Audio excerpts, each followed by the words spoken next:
Okay, it's time. Let's talk about the best EXO solo debut.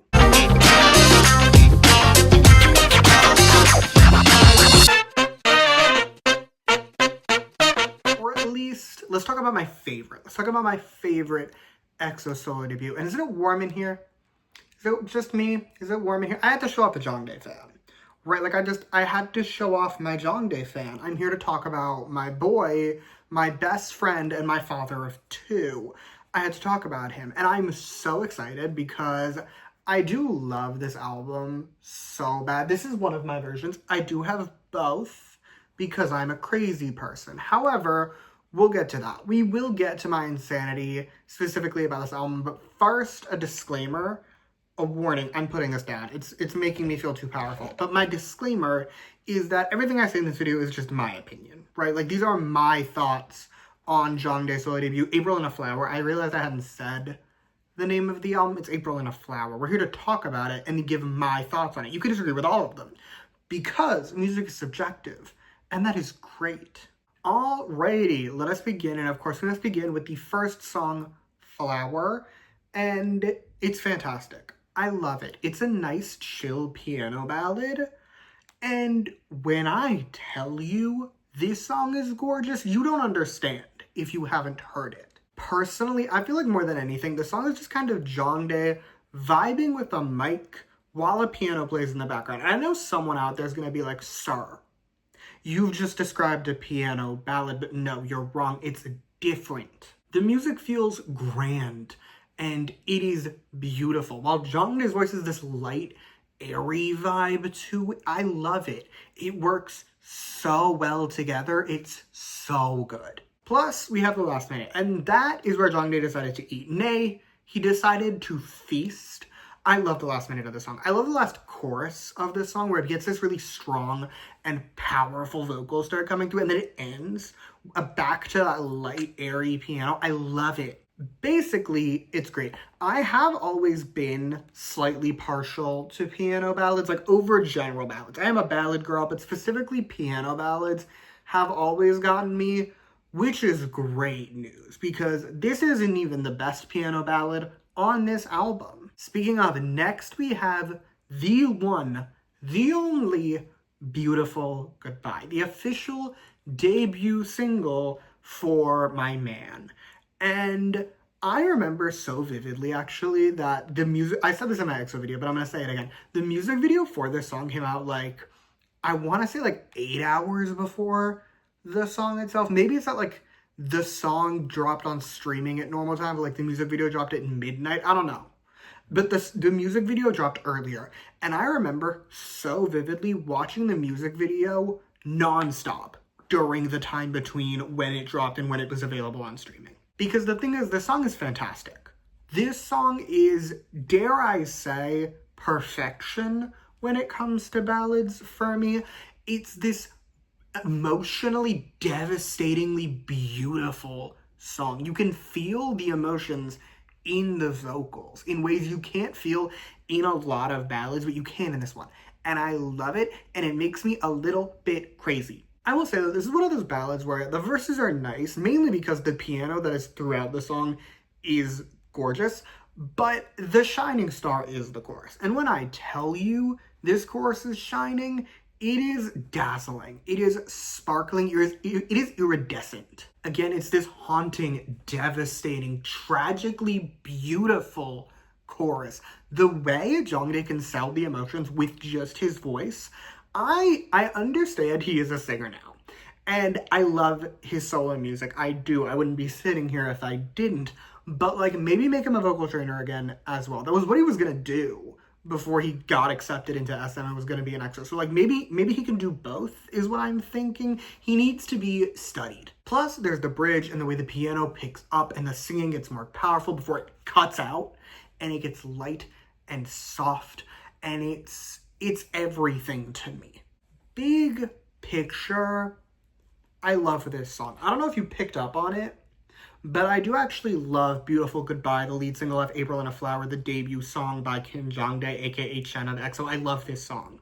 I'm deranged about this song. This is probably my favorite EXO solo debut single. I will say, I think UN Village specifically is an objectively better song, but I don't love it in the same way. I didn't wake up on April 1st, 2019 and stream it 900 times in a single day. So like, it can't be my favorite. Nothing else will ever top this. Anyway, next we have Sorry Not Sorry. And as we should expect, it's beautiful. It's gorgeous. However, this one doesn't hit for me like the first two.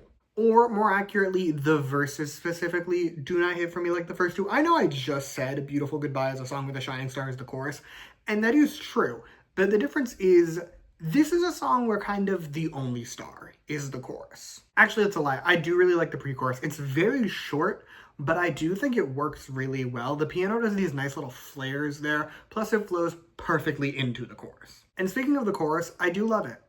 I do think it makes up for the less than stellar verses, in my opinion, because it's another one that has this like devastating beauty to it.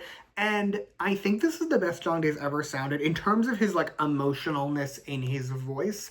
I think this is the pinnacle. His voice has this like this anguish to it in this chorus that I feel like you don't really get in almost any other song.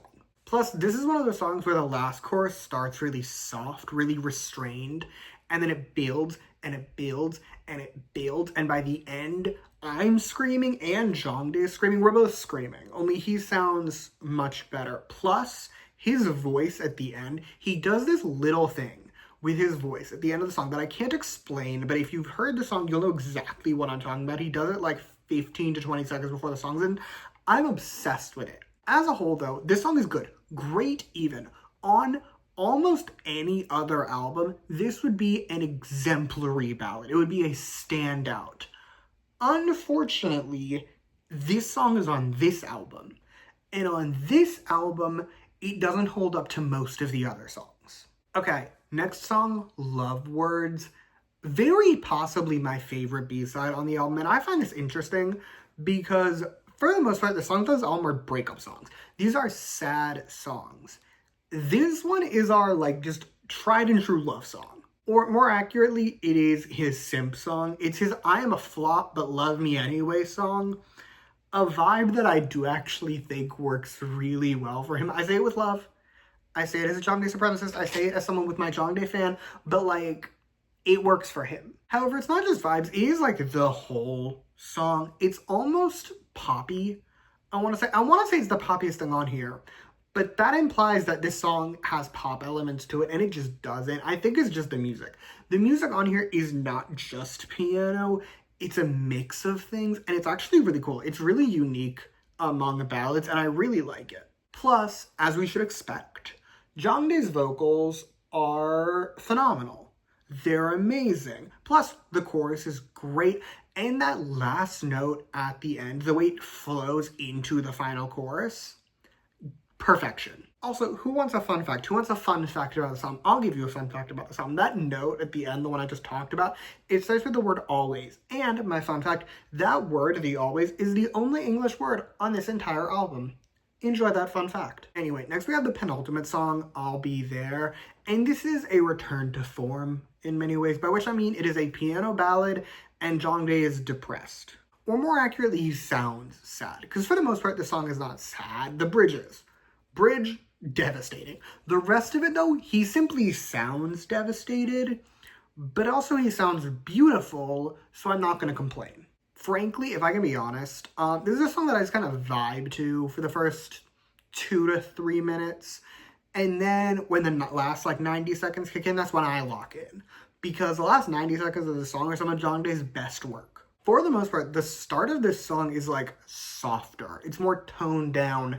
It's more restrained, and then he lets loose at the end. He is belting his heart out, and it has never failed to give me goosebumps. Yes, that is my man, that is my main vocal. Okay, last but not least, Portrait of You, and I need to clear up one thing at the very start.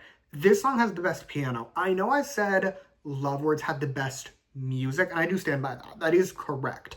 But if we are simply ranking piano, this is the peak. And the music is absolutely the best part of the song. It's somewhere we work violins and strings into the mix.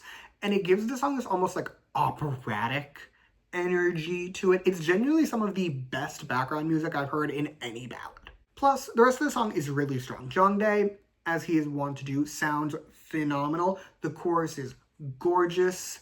The verses are also there. That's mean. The verses are nice. The verses are pretty. I just don't come to this song for the verses, right? I come to the song for the music and the chorus. The verses are simply present. It's a vibe song. It's a song that you vibe to, and it's great for that. However, that is all I have to tell you about the song. So with that, it is score time. And overall, I'm going to give it a 9.2 out of 10. I'm thinking an A. That's my score. If you walk into this album expecting EXO energy, expecting essentially anything but a ballad, you will be disappointed. This album is not for the non-ballad girls. However, if you walk into this album expecting ballads, if you expect gorgeous background music and god-tier vocals, you will not leave disappointed. Anyway, that's all I got for you today. Thank you so much for watching. Feel free to comment down below whatever you think of this album. You can also like and subscribe if you want to, or don't. I will be fine either way. In the description, I will put a playlist that has all of my EXO reviews. I have done a lot, but more importantly, if we want to talk about doing a lot, I will put my history of EXO. I run through their history in its entirety up until the end of 2024. And the reason why I stopped there is because it's 4 hours and 45 minutes long. Don't one-shot it. Please, don't even try. It's not for the faint of heart. But if you want to sit down, listen to me scream for pushing 5 hours about EXO, it's a great time. You may check it out if you so choose. Yeah, that's all I got. Thank you again for watching. Bye!